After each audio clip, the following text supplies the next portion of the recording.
Hey everybody, this is Rydo and we're back to RiME. So, we learned a whole new gameplay mechanic in the last recording of closing doors on things and crushing them.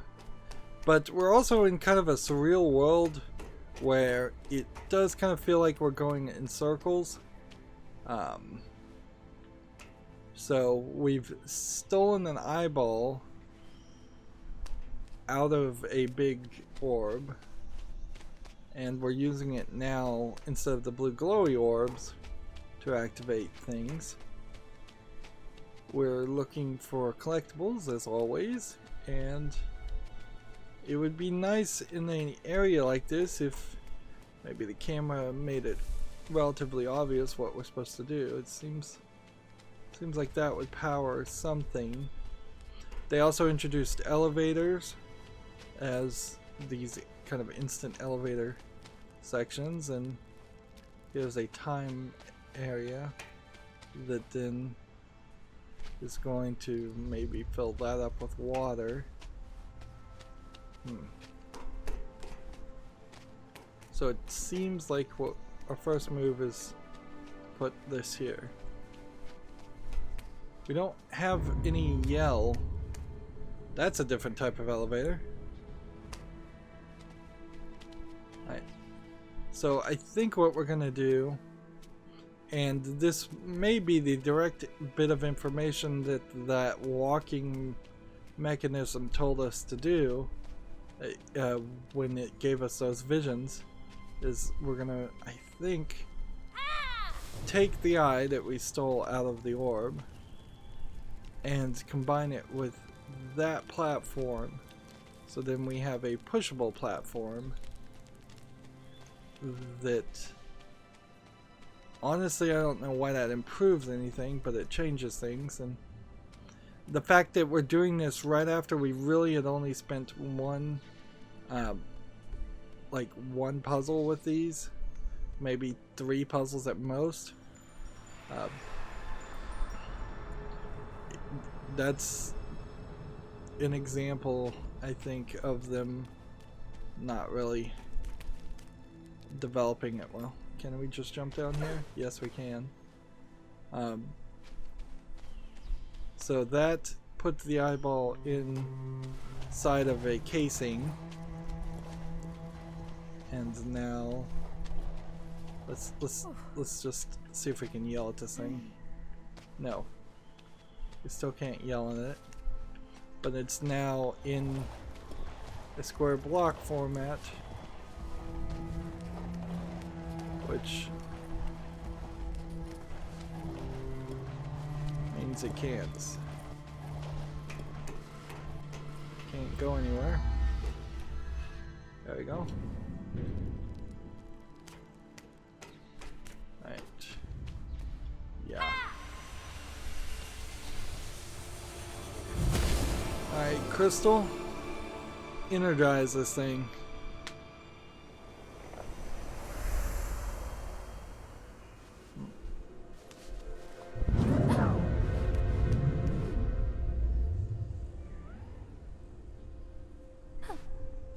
So we have like magical machines, and we've now created another one. So I guess maybe ripping the eye out of the dead machine was the right move, and not just a horrific destruction of a corpse.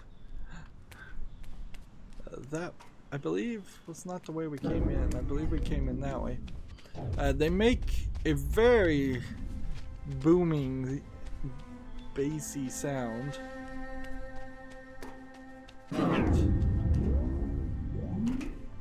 So let's push him over here. I think we're just gonna move this guy around quite a bit. Let's go ahead and yell. So we can't control these guys with a yell.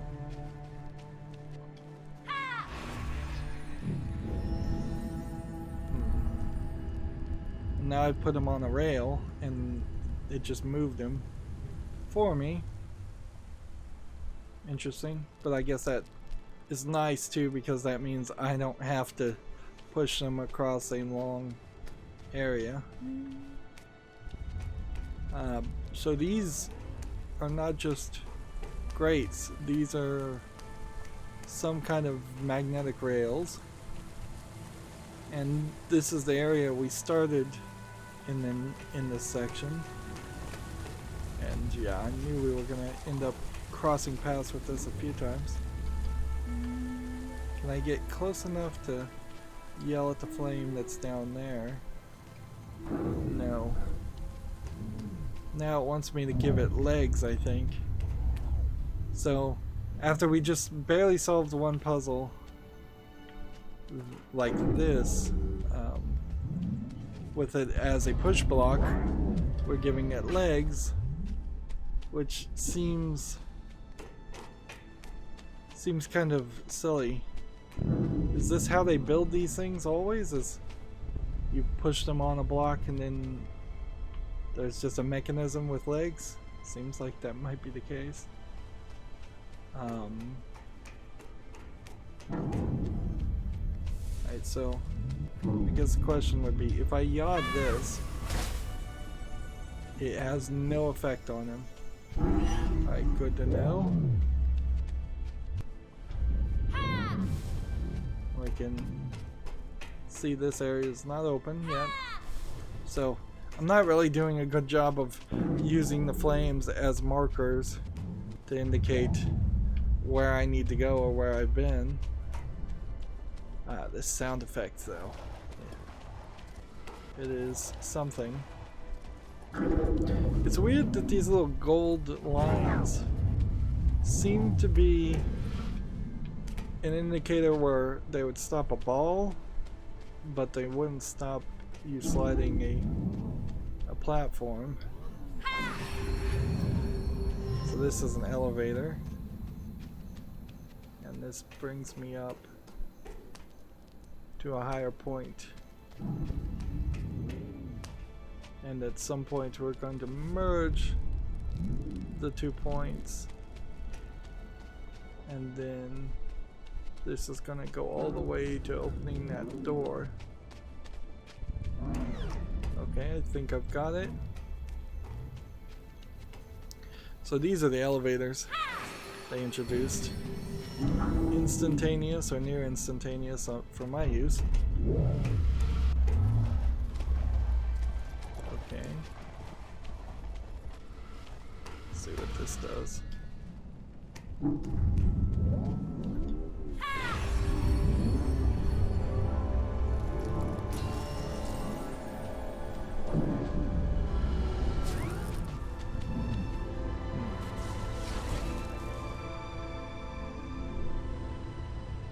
Yeah, all this stuff shouldn't be happening so fast. Like, we're way too early in each of these puzzles. We should have had about an hour in which we just carried the ball around and the eye around. We should have had about an hour where the eye and the encasing was on a brick, and then we should have had an hour when we got everything together.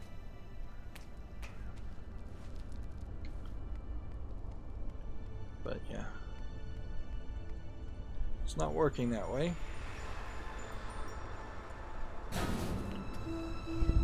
Fully restored automatron that I don't think really has anything to do with the ghosts at all.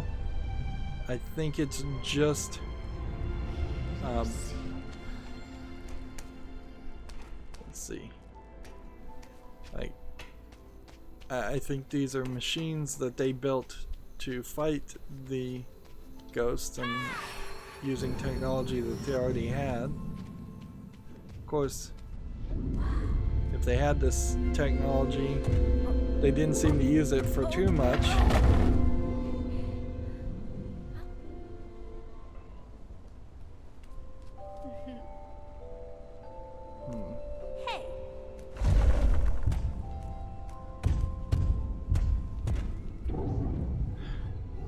So doesn't seem like he can bend down and walk.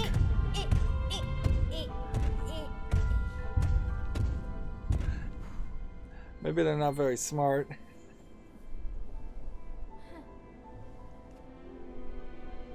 Alright. So, yeah, we can't just have him walk down there.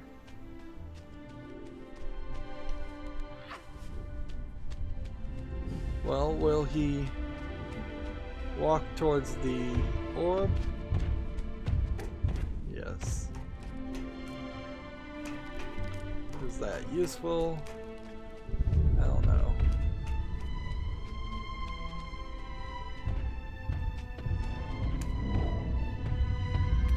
Yeah.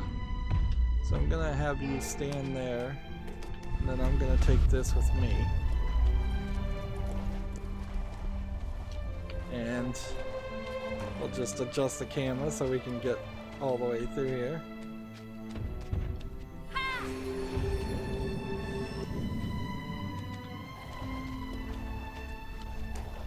And then we needed this pushed up here.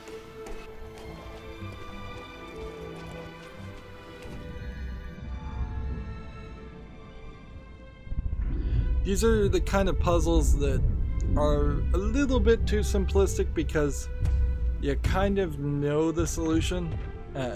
It's super obvious. There's no red herrings here. There's like nothing that would give you any indication whatsoever that what you're doing is the wrong move. At least for my level of understanding video game puzzles, which, you know, a very long lifetime of video game puzzles have been experienced. So he can walk up these curved edges, but I can't really climb those curved edges. And he wants to walk towards the keys, whereas my choices are a little bit more limited. Let's see. We can see if we can throw it, but that's not gonna work. So climb up here. And this was another one of these sections. We really are going in circles. But there's no curves, which is a weird part, or at least I'm not recognizing the curves. So he wants through there. And you kind of see why those gateways look that way now. So I have to open the door for him. Which looks like there's a switch over here. We've got a very loud rabbit frog.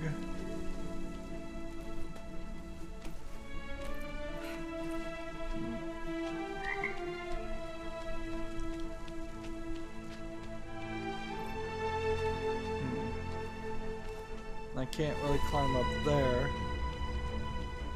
And he's gonna kill these brambles, I imagine, for me later. So yeah, just another great example of extreme linearity happening. Even though I'm wandering around looking for everything, it's pretty obvious. Alright, left. You have to rotate this. Wait, I don't know. Right? Nope, you just press right on the control stick, on the left stick, to open it. The game really hadn't taught me that that was the way you open doors or anything.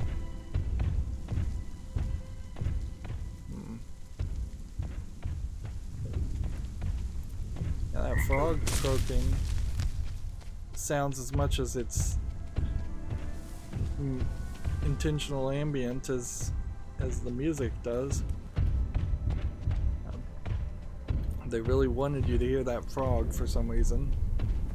but I didn't see a frog.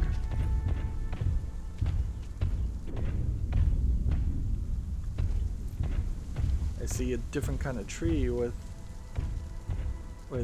mushrooms growing on the side of it. That's interesting.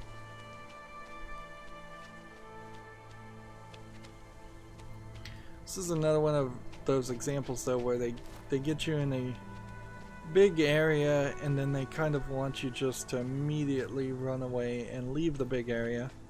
It's not like this game is super repetitive or anything. Like, there is definitely repetition on a theme in the building sections and such, but it's not bad. It feels realistic. It feels like something that would be in the real world. There's another one of those.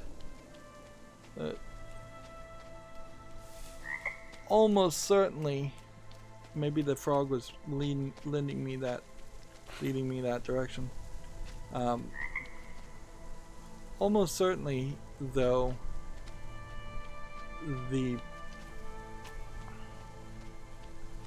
there's an achievement for breaking all the statues, since it's saving every statue I broke. Yeah, I feel like the frog was pointing me in this direction towards that statue. It would be very weird. Like, we've found far too many that are just in obscure locations for it to be the opposite scenario. Although, it might just be that there are no achievements for either, and at least externally in the Steam achievements, maybe there's something you unlock for doing it inside the game itself. Let's see. Is there anything here? Just a lot of trees. This area again feels very much like it could have been set hundreds of years in the future of the island we started on. Or this could be hundreds of years in the past of the island we started on also, because this may just be right after the fall of this society. Yeah, frankly, could be anything, since the game is not really explaining any of that. Yeah, there was literally nothing there except for that statue.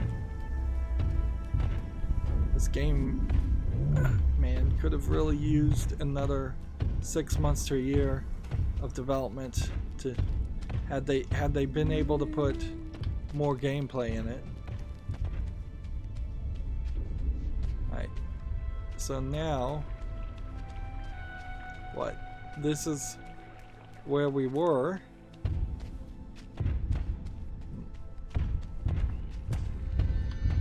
And you'll stand here, and that will open this elevator, which will take me somewhere different. I am now, I think, at the third highest things. Wow. Just a full visual redraw there. Seems a little wonky. Alright. So do they want me to jump down there and steal the orb? Or do they want me to open that door and jump down there? I think it's kind of obvious they want me to jump down here. Right.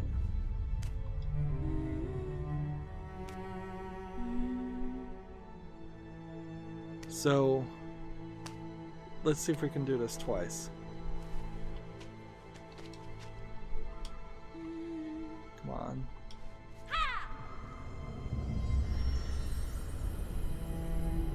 Let's see what's in here.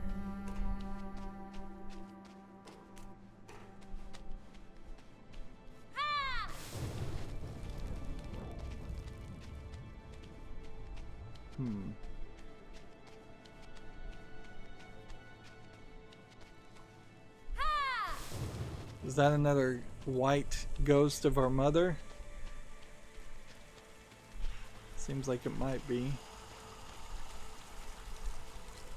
Alright, so there's more than one of these little Easter eggs.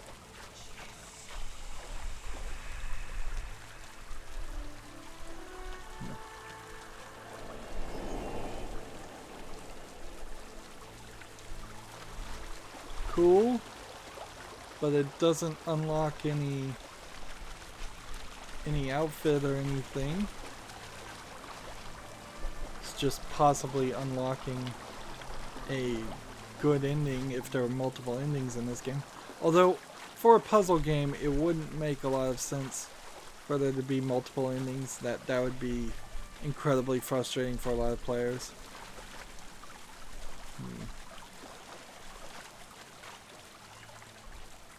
Really just another great example of... Feels like there should be something more to that. Like that should increase your life, increase the amount you can hold your breath, increase how far you can fall. Right, so I'm gonna jump down here, and then jump down here, and then do that again.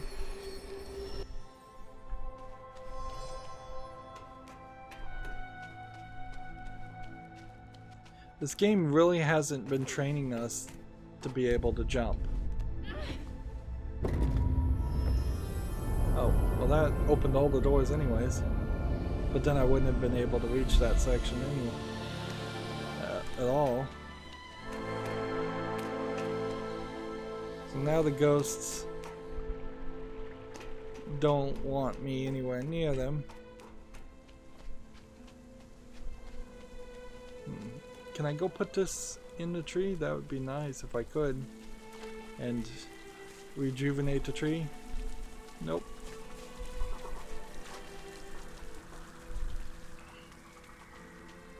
I think it's more apparent what we're gonna do. We're just gonna run towards these ghosts and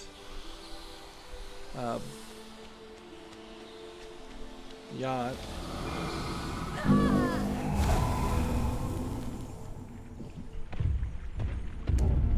So now he's nice and energized,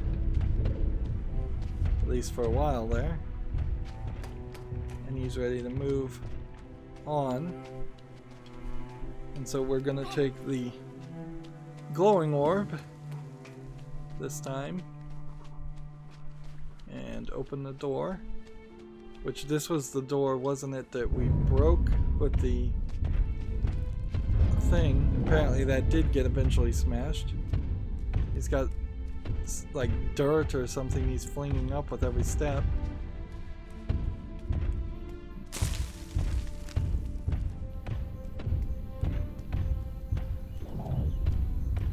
Right. So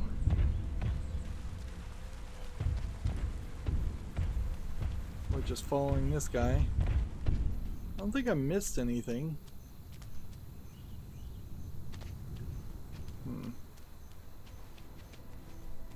Just kind of following this guy to see where he's going.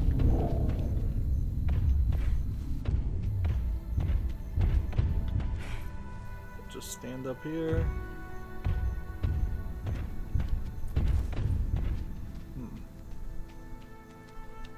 There's no secrets or collectibles over here. I feel like I've... Yeah, do I need to walk in specific spots so he knows where to go, or is he just taking a break?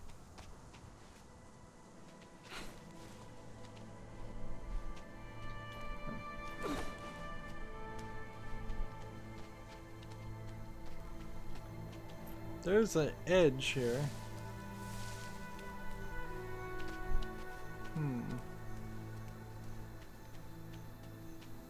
Interesting, he just kind of stopped there. And I could see players thinking, oh, well, that's a glitch. He's supposed to keep on walking. But I think maybe it wants me to climb on top of him. Which, is that something that's doable?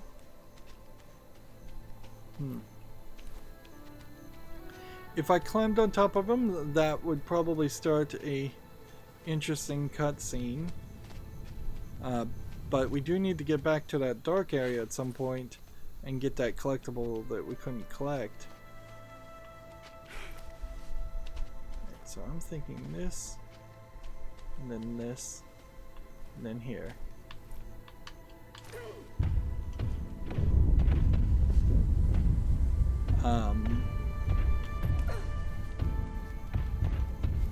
So that was just awkward. It should have walked a little bit further ahead so that it knew where I was going.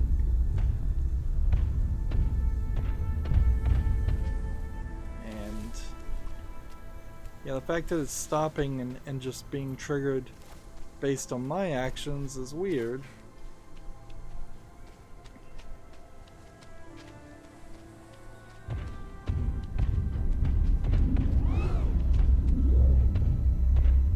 That's a weird sound effect. I haven't heard that before. Alright. He's now moving quite far ahead. So he's lost any interest about me being the leader. Fair enough. What's down here? Is there anything collectible?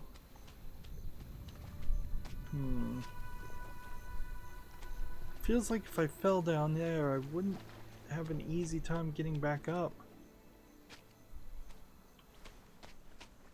Is there something hidden there? Let's just fall and let's see what happens.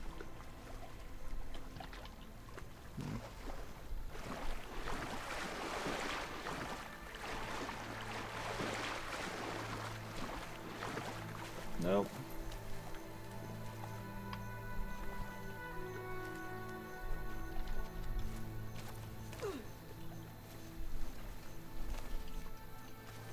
So they just needed to make a place where you could come back up in case you fell, I guess.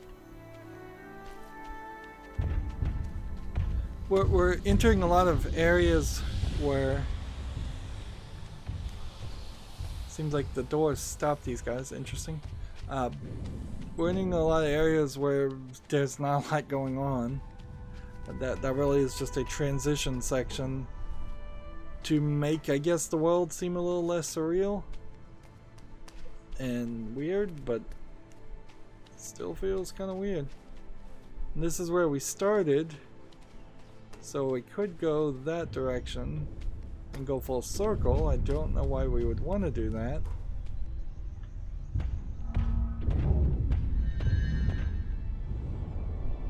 Apparently we didn't. We wanted to stand here and activate an elevator that I in no way knew existed. So yeah, that's some BS. And here we hear the fox. And I guess we'll never see what's on the other side of this door.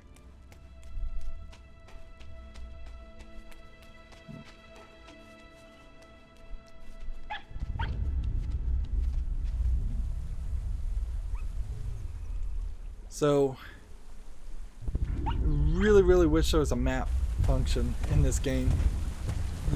This area in particular could have done very well to have a, even if it's just a hand-drawn map. So we have nature and machine, both looking towards the tower, both wanting to go that way. Perhaps the machine is now following the fox more than the man. And there's water filling this, and there always was. Yeah, I don't think that there's anything else. We're just going back this direction. Which I think going back through this direction eventually means that he will be attacking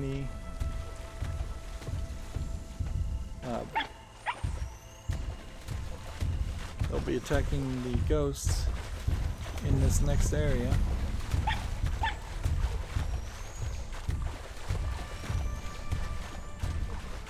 So we'll see how this works. This dark spooky part where the fox does not want to go. Alright, well, how do you feel about this? Okay. Does that kill them permanently or just temporarily? I assume permanently, because if not, then he's gonna walk away and these guys are gonna reappear. Come on, get it. And that's the third piece in the third emblem, which that's weird, to say the least.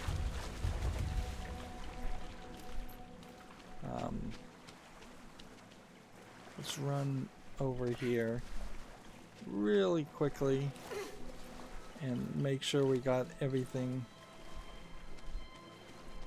that might be over here, because there was a pile of these guys, those ghost characters, hanging out over. Like I cannot really see because it's so dark. I think I got everything.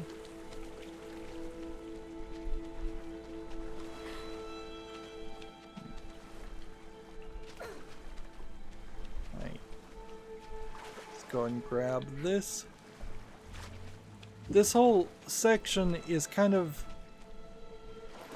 jutting out.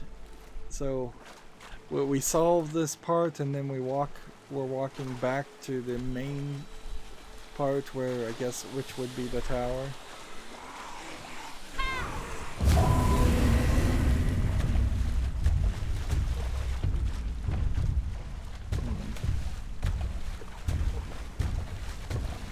I guess I just don't fully understand here, because it's magic, why there would, I guess there's a resonance that goes through these guys in particular that makes his light more powerful,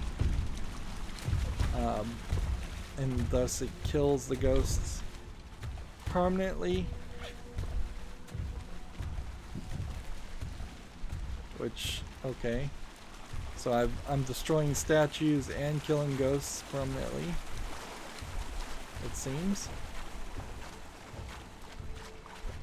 And this would be one of those areas where I very possibly could miss a collectible. That would be totally believable. It's so dark. And then we're walking past this section. Which, are we in the tower again, or are we not? I think we're in the tower again, but it doesn't fully make sense how we got there.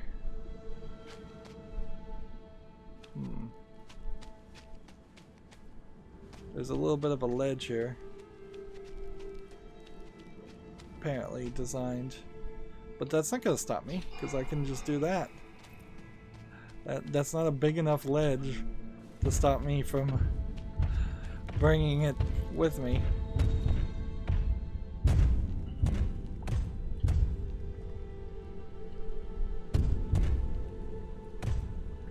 So this machine looks at the other machine, and apparently they're telepathic or intelligent or something.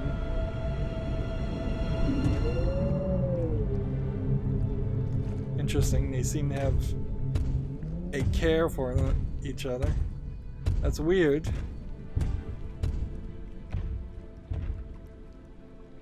And in the cutscene I had the orb by my side, but so I've cheated an orb in this area, and I don't think there's probably too much I can do with it though.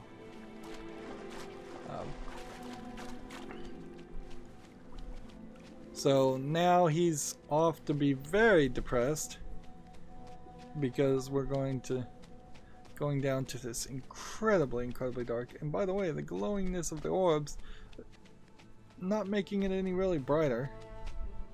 My control just decided to shake there. I guess I walked down the stair awkwardly.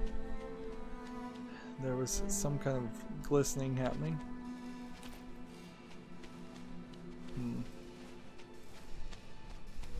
Am I going the wrong way? I don't think so. I think he walked this way and I just didn't move fast enough. Alright, well, I can throw it that far. That's as far as I can go. And I don't think this area was opened before. Yeah, he's there. He's standing on it. And we've got another puzzle section.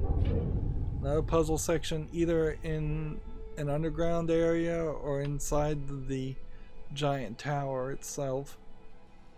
I guess that is one of the things about a giant building in a game, is that it really would have to be not to scale or giant, like in such a way that you would not really ever be able to get right next to it without seeing that the walls are so big that you don't even see the curvature around it because it would have to be so huge to fill in the entirety of a level of a game by modern standards. At least you can't make tiny little levels or tiny little floors. So we got an emblem which seems to show trees, so like we kind of know what's going on. What would be really weird is if we found another piece of this or another piece of this. But I'm also wouldn't be surprised if these two pieces actually are from a section previous that we just missed. And yeah, we haven't unlocked anything else. Yeah, they kept telling me that this game was super short, but honestly, as a game that I'm just speedrunning through, basically, like playing in 2 sittings, it's perfectly fine. It does have some problems. There clearly are some lacking gameplay features that would be nice if they were here. The puzzles are not laid out as well as I think they should have been, and there very possibly could have been some more puzzles if there had been more story and just more development in general. The story is kind of simplistic, but also kind of obtruse. But yeah, I'm enjoying what I'm doing here. That's going to be it for this recording. As always, I ask you to like, share, subscribe, comment, and watch every second of my videos. If you want a friend or follow me on any social media sites, there's a whole bunch of links down below in the description box. And if you want to support me further, there's a link to Patreon, or you can friend me on Steam and get me a game off my wishlist. Thank you for watching. Have a good evening.